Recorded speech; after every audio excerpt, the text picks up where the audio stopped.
Hello, everyone. Thank you for joining us today for a Green Sports Alliance webinar.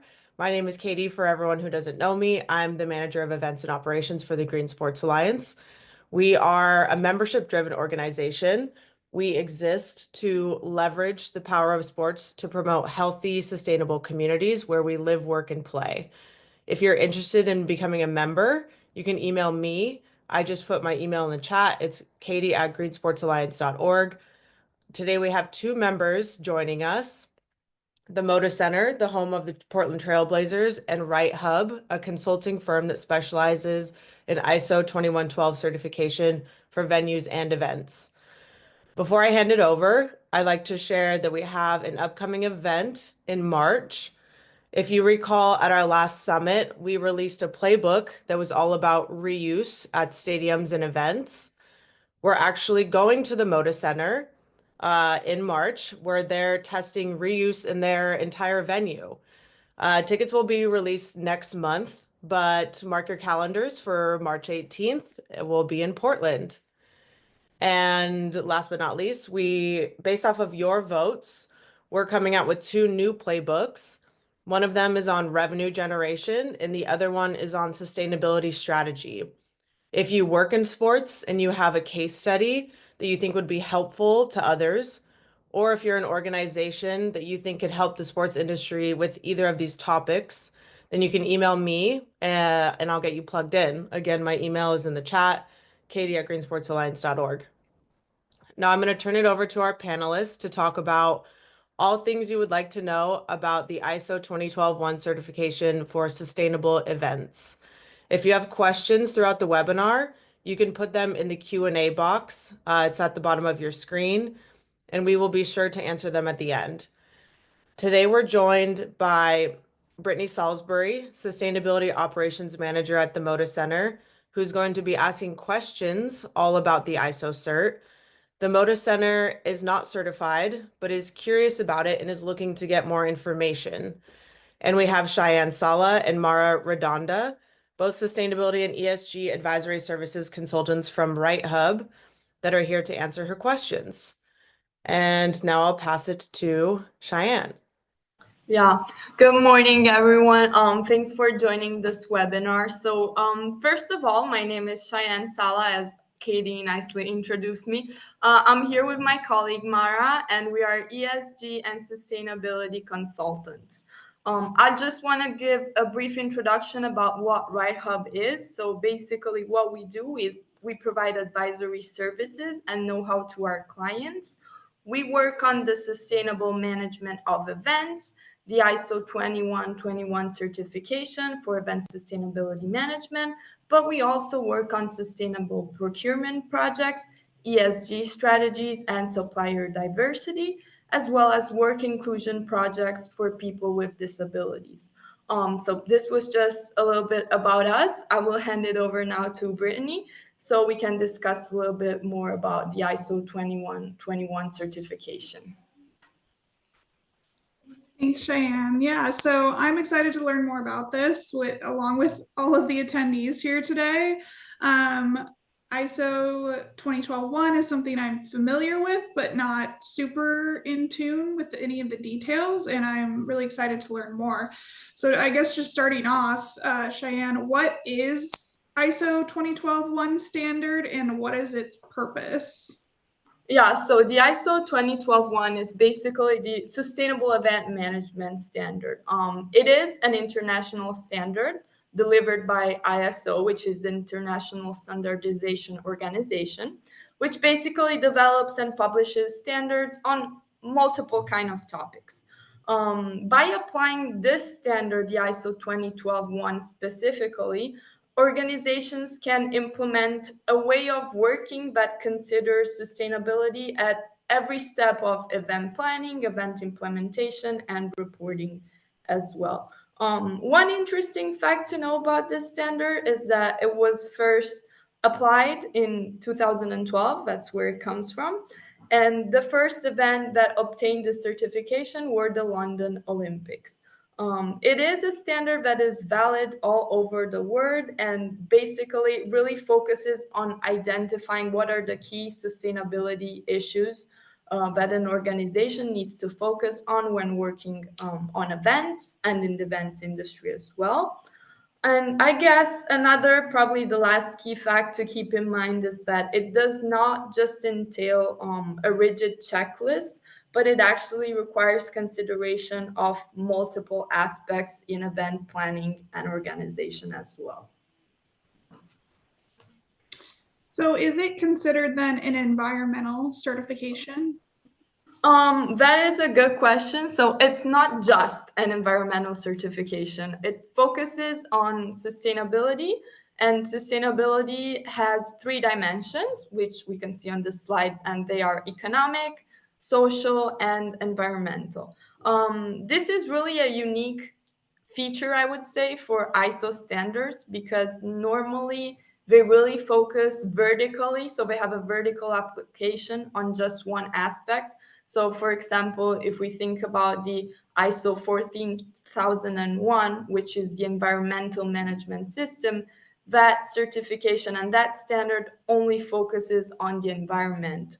While this one actually has this 3-dimensional approach to all of these aspects, so economic, social, and environmental as well. And another thing that it focuses on, at least for the new 2024 edition, is definitely legacy.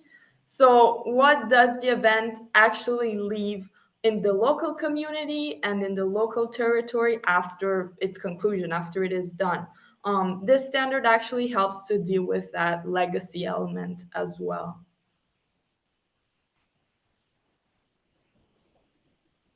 Got it. So who can obtain the certification? Because I know you mentioned the first certification, I think, was in 2012, and I think it was for the Olympics, which is an event. Can you certify as a venue as well? Are there different requirements for each of those? Yeah, definitely. So it's not just an event, the standard certification. Of course, it focuses on the events industry. The ones you can see in the slide are the applications. So each one of these entities can receive the certification. So as far as events, we're talking about all kinds of events, series of events as well, congresses, championships. So it really has a vast application. Then it applies to locations as well. So arenas, stadiums, congress centers, museums as well. And then there's another scope application which is related to the organizer. There are 2 types of organizers that can accomplish this certification. The first type is event agencies. So their business is basically planning events all day, every day, and they can obtain that certification as event organizers. And then there's also maybe departments or units that are part of an organization that in that case can also decide to obtain the certification for their company events that they work out and plan. Finally, we have the last 2, which are the supplier scope of application. So suppliers of goods and services for events can actually obtain this certification. In this case, we are talking about, for example, catering suppliers or security services suppliers as well. And finally, the last scope application is teams. So any kind of team that is participating in a championship, in an event, or a competition can also obtain the certification. The main difference, the requirements aren't really different, but the main difference, I would say, among these is the length of the certification. So when you're certifying events, the length of the certification is only for the event period, basically, while maybe when you're certifying an organizer, a supplier, or a location, that certification has a validity of 3 years. Got it. So you mentioned a sustainability management system. What is that event sustainability management system made up of? Okay, I will take this one.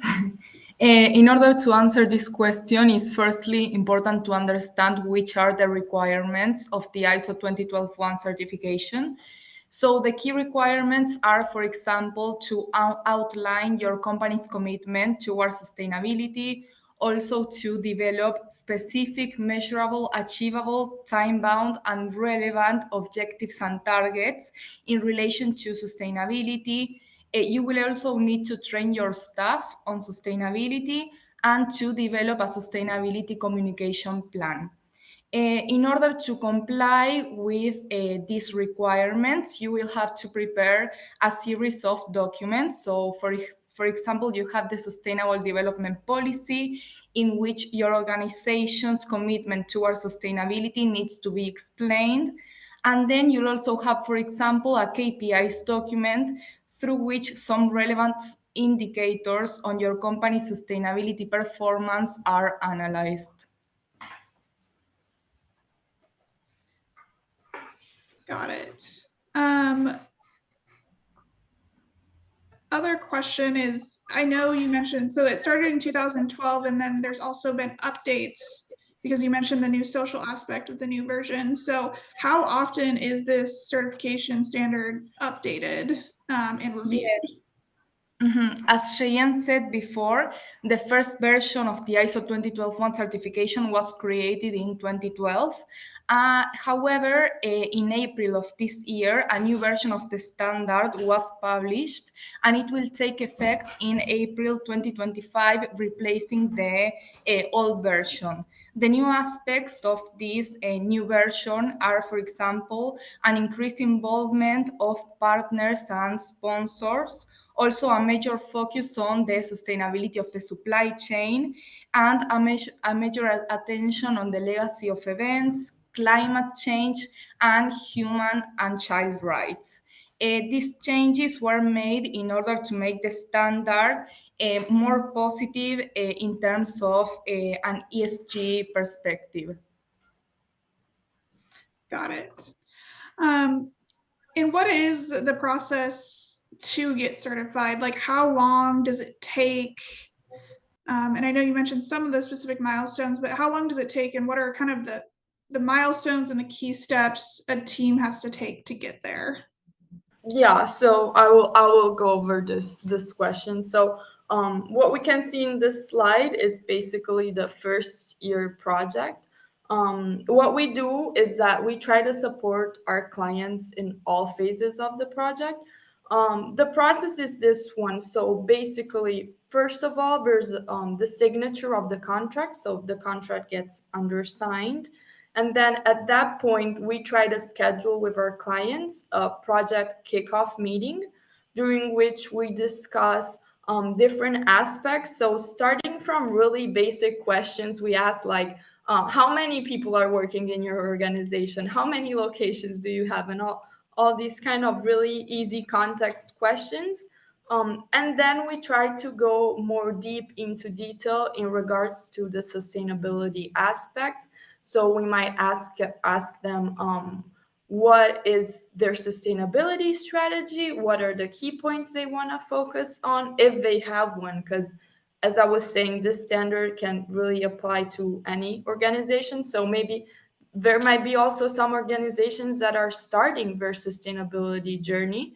So they might not have anything in place already, but we also want to work with them in order to make them improve from this standpoint, basically.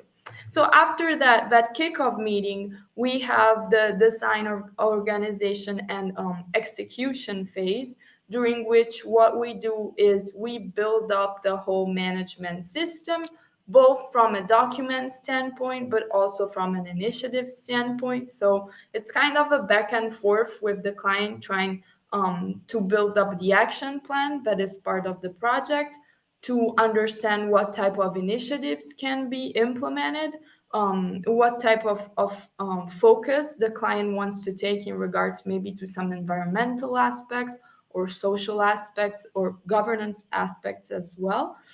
During this phase, normally we also analyze the company internal processes to understand what type of sustainability tools can be implemented as part of everyday life of the company. And then after this happens, we actually have our sustainability management system built up. We work with the client to schedule an internal audit, a pre-audit. So basically what we do during this internal audit, it's a remote meeting with the client, and we go over all the documentation, we go over all the initiatives and the planning that we have done in the past months, to make sure that everything is compliant with the ISO 20121 standard. Once that happens, we actually plan a documental audit with the certification body, that is the third party involved in releasing the certification. And we actually do the audit from a remote standpoint. So that's an online meeting during which the certification body reviews all of the documentation.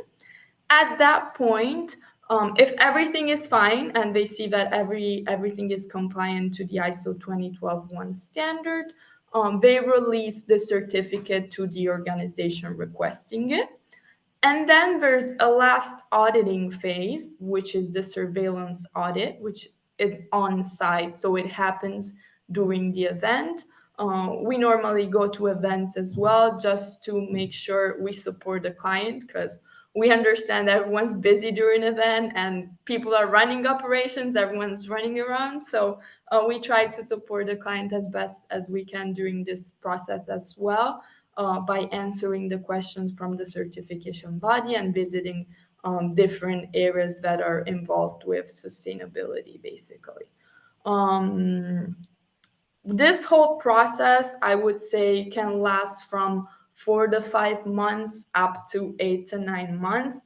It really depends on the type of organizational context that we encounter. So, for example, we have worked with the MotoGP World Championship for Dorna Sports, and that's a really big championship. You have 20 rounds each year. So it's a complex context to analyze, and therefore that type of certification took 8 to 9 months, I would say, from the agreement up to the surveillance audit. Got it. So, how much effort then would you say it takes an organization is going to need to put in to get this certification? Like, what stakeholders are typically involved? Because obviously, there's probably someone on the sustainability side involved, but there's obviously a lot of other stakeholders that go into events. So, I'm just curious who is typically involved and how much effort and those teams also need to put into the certification. Yeah, so of course we need to talk to someone from the organization to build up this whole process. We say we are like an atypical consulting company because we always try to do at least 90% of the work. But it is important that the person that is we have a project leader on the other side of the organization responsible for providing us with information that we need. What we really do is we try to have a 360-degree approach in offering a service that is really tailored to our clients.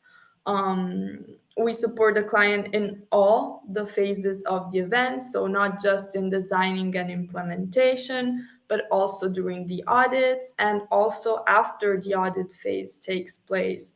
So we actually draft an ISO 20121 sustainability report detailing all the initiatives that have been undertaken as part of this project, and also detailing what was done, and some KPIs are involved in that process as well.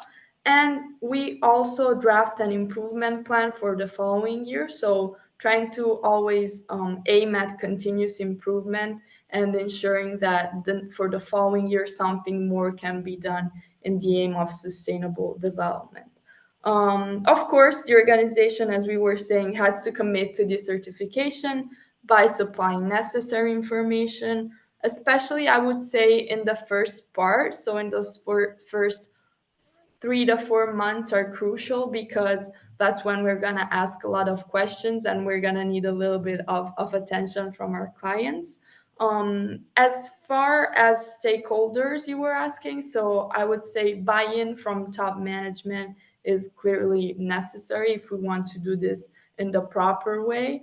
But actually the norm, the ISO 2012 standard requires for the involvement of all stakeholders. Of course, we cannot involve them in the same way because there's going to be some stakeholders that have an impact level which is higher on the organization of the event, and so they have more impact on the sustainability of the event as well.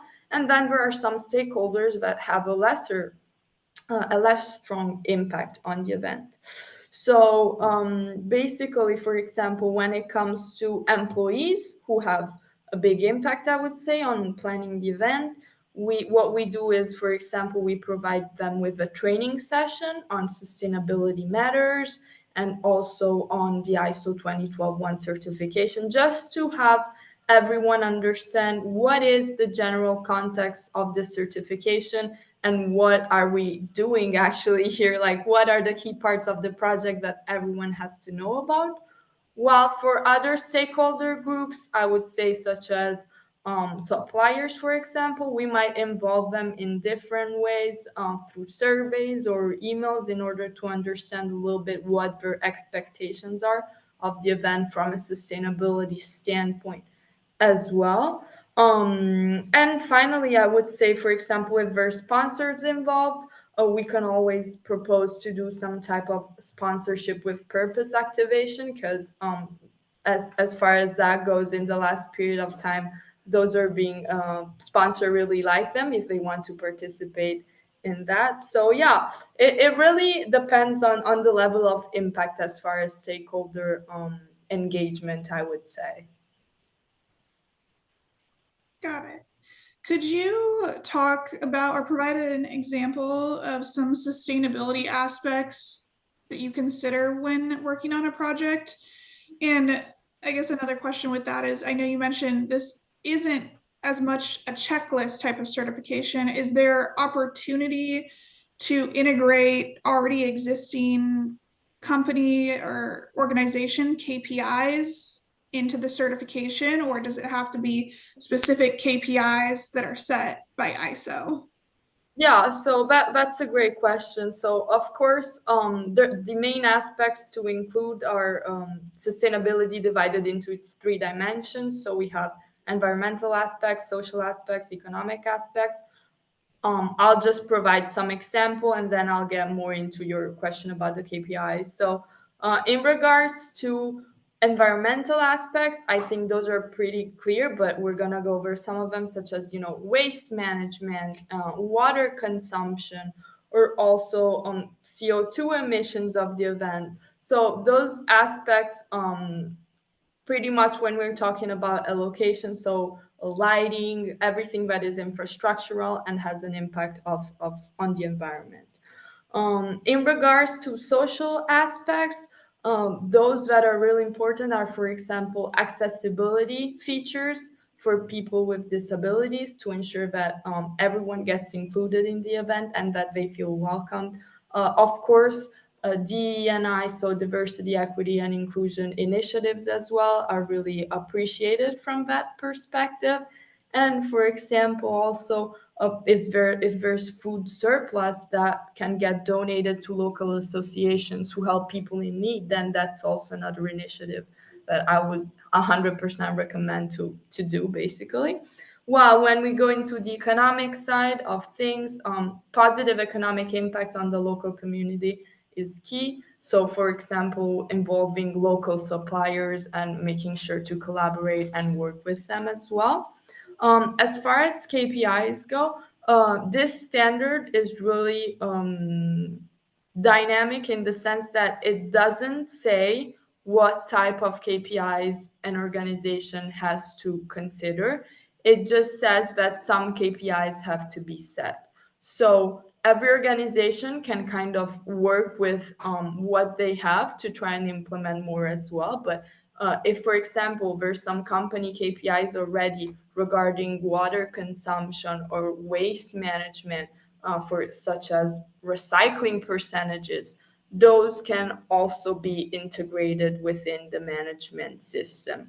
Of course, when we provide a project and work on a project, we always try to give that added value. So we always try to implement something new, but we just want to make sure that everything, pre-existing certifications and other KPIs, everything flows well together, because we do not want to overcomplicate things. We just want to streamline processes the correct way. Got it. Very cool. So it sounds like there is a lot of flexibility there, which is good to see. Question that I think people might have is, how much does it cost to get certified from the certification body side, not necessarily the consulting side, but I'm just curious the cost range, and if it differs, if it's an event or like a venue, what that kind of looks like. Yeah, so that's a really good question that doesn't have a set answer, unfortunately. But as you were saying, it can vary. So from the two main costs which we're talking about are consultancy and certification body. When it comes to certification body, it can vary according to the type of event, so how big it is, the event, and on number of audits. So for example, if we have a really long championship that has multiple events and a lot of them have to be audited, then the cost might go up, because we're talking about how many days that person, that auditor, is working of the event, to be really technical from this perspective. While in regards to the consultancy costs, I can only speak for the company I work for, because out there are other consultancies which may price a little different. So what we do is we consider mainly 4 factors. The first one is scope application of the management system. So are we working on a single event that lasts for 2 days, or are we working with an event organizers that organizes, I don't know, 40 events per year? So that's a little bit different according to the effort we have to put in as well. The second element is presence of other management systems or certification. So if another ISO management system or certification is already in place, then we have to try to integrate the current management system with the 2012 one. And that is necessary in order to make the internal company processes more efficient, and also to avoid any kind of redundancy. Then the third element, I would say, is the maturity level of the client and of the human resources involved when it comes to sustainability. So how far are they in their sustainability journey? How involved are they with the certification as well, and the project as a whole? And then, of course, the fourth one is the certification body that is selected. And as we said before, the cost may vary. What we do is we usually let our clients pick between a 3-year quotation and the 1-year quotation. All of our clients usually pick the 3-year quotation because it basically allows for an economy of scale approach. And so it's a more competitive offer when you compare the two. And also our offers do not include the travel charge, meaning that the customer has no additional costs. Speaking of pricing as well, I don't know, maybe we can offer some special economic condition for GSA members. So if you're interested in that, just contact us after the meeting. Thanks, Cheyenne. Can you give us some examples of projects that have obtained the certification? Yes, of course. Katie, can you change the slide? Okay, perfect. So here we have a timeline of the projects we work on throughout the years. I will now try to be more specific and give you some examples depending on the scope of application. So let's start with Dorna, MotoGP. Katie, can you change the slide, please? Okay, perfect. So Dorna, it's an organizer of events, And some of the key results that they obtained during these years of certification were to use a new long-haul fuel-efficient cargo aircraft to reduce environmental impact. They also implemented food surplus collection to local associations in order to donate the excess of food to people in need. And they also made some fundraising activities for Two Wheels for Life, which is the official charity of the MotoGP. Then, as an event, we have the example of RS21 Italian Class World Championship, which is a sailing championship. And some of the key results that they obtained were to travel by electric scooters and electric bicycles within the harbor. They also established a sustainability committee that organizes talks on sustainability-related issues. And they were also able to measure the economic impact at the local level that the event had. Then we have the example of the circuit Port Ricard as a location. Thanks to the certification, they were able to measure the air quality throughout the beehives analysis. They also installed a machine to turn organic waste into compost, and they also organized meetings with the local community to understand the impact that the circuit has on the local territory. As a supplier, we have the example of an Italian supplier, which is Sevilla Fenice. It's a catering service, and they were able to implement sustainability in all the aspects of their service. So they have, for example, compostable cutlery, cleaning services with cleaning products with environmental certifications. Also, some aspects of the menu take into consideration sustainability, since they have organic products and also kilometer zero products. They also collect and donate all the surplus of food generated during their service. And they also analyze the impact on employment that the catering service has. Finally, we have the example of a team, which is a team participating in the 2024 WEC. And some of the key results that they obtained were the use of recycled materials for team members' uniform. They also implemented an effective waste management system within the hospitality areas, and they also ensured the accessibility of hospitality structures to people with reduced mobility. If you want to know more about our case studies, you can download our case study book from our website, from Right Hub's website. Yeah, and that's it. Thanks, Mara. I guess one of my last questions here is, so for example, Moda Center, we are LEED Platinum certified, and we continue to maintain that certification every 3 years. What would be the benefits of us obtaining ISO in addition to that certification? Yes, so the ISO 20121 certification is complementary to other certifications, such as the LEED certification, since the LEED certification focuses on the sustainability of buildings or interior design of buildings, and the ISO 20121 certification also focuses on buildings, but as event locations. Let's think, for example, about waste management.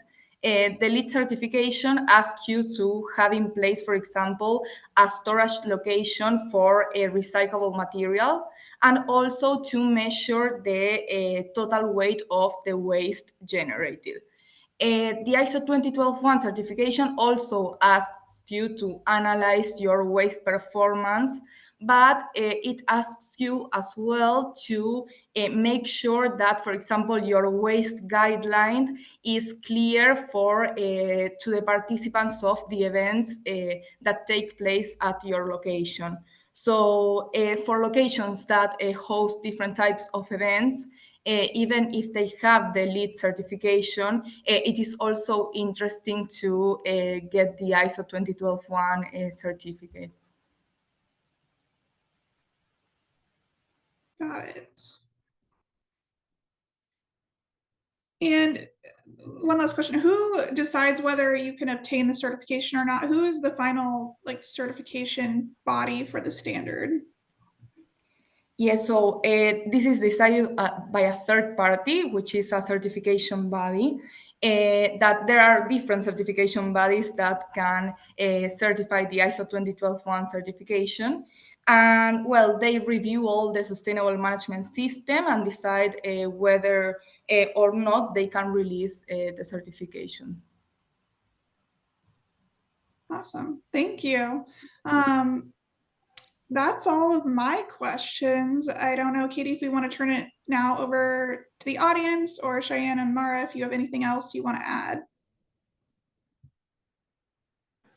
No, I think you did a great job as interviewer, Brittany. So thank you so much for doing Yeah, this. thanks for answering all my questions. If any of you have more questions, the Cheyenne and Mara's emails are in the chat. Feel free to email them. I also just put their website in there if you want to check up on some more information. There was a few questions in the chat that I'm just going to say out loud. One of them is, if the certification is for a sport event, when the event receives the certification, is it after or before? And it is before the event, for anyone who's wondering that. For reoccurring events, how often is the certification reviewed or audited? And in the case of an event, the certification validity has the duration of the event. I know Cheyenne kind of went over that, so it just kind of depends on if you are at a stadium, if you have, 160 games per year, if you're in the MLB, then they can help you out throughout that entire time.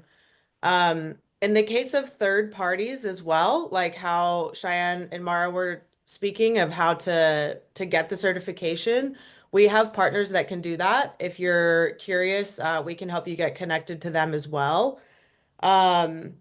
They, as you can see, or if you can't tell, Cheyenne and Mara are from Italy.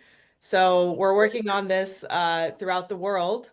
But just a shout out to SoFi Stadium and Lincoln Financial. They get their ISO cert. If you have questions, you can email me and I can get you connected to them as well. Let's see. And just a reminder that Cheyenne gave a shout out if you are a Green Sports Alliance member, then they can give you a little bit of a discount if you want to get ISO certified. All I right. think there's one more question I saw in the Q&A too. I don't see it. Go ahead and say it out loud. Oh, okay, maybe I can see it. How much does it cost for an event organizer to have this certification? Do you know if in Canada, stakeholders are requiring this certification to benefit from their grant? As far as the costs go, it really depends, as we were saying before. The standard is international, so it can definitely apply in Canada as well.